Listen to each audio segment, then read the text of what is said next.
Google co-founder Sergey Brin has quietly made a significant exit from New York City's real estate market, selling his stake in a major fund for a staggering 6 cents on the dollar. This move represents a near-total wipeout of his investment, occurring just as Mayor Zoran Mamdani's new rent freeze policy tightens its grip on the city's landlords.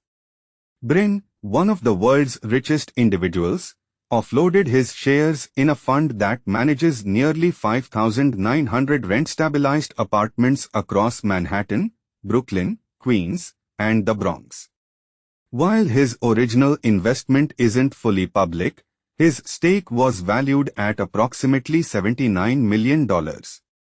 Taking such a massive loss, even for a billionaire, speaks volumes about the challenges institutional investors now see in New York's multifamily housing sector. The timing of Brin's exit is particularly noteworthy.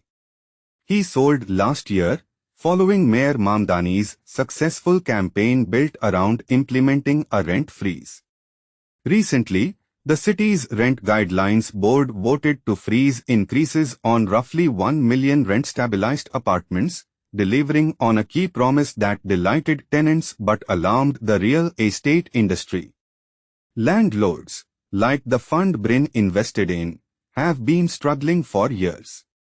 Issues began with 2019 state legislation limiting rent increases, compounded by pandemic-era difficulties, rising borrowing costs, and insurance premiums.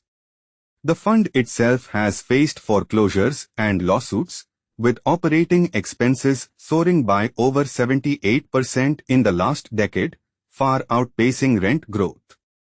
An A&E spokesperson even described the city as a doom loop for institutional capital.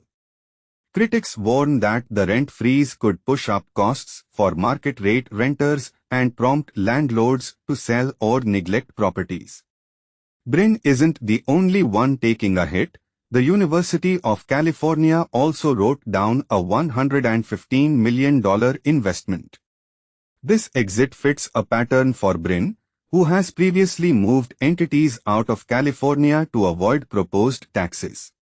For now, his New York real estate chapter appears definitively closed, marked by a loss most investors would rather forget.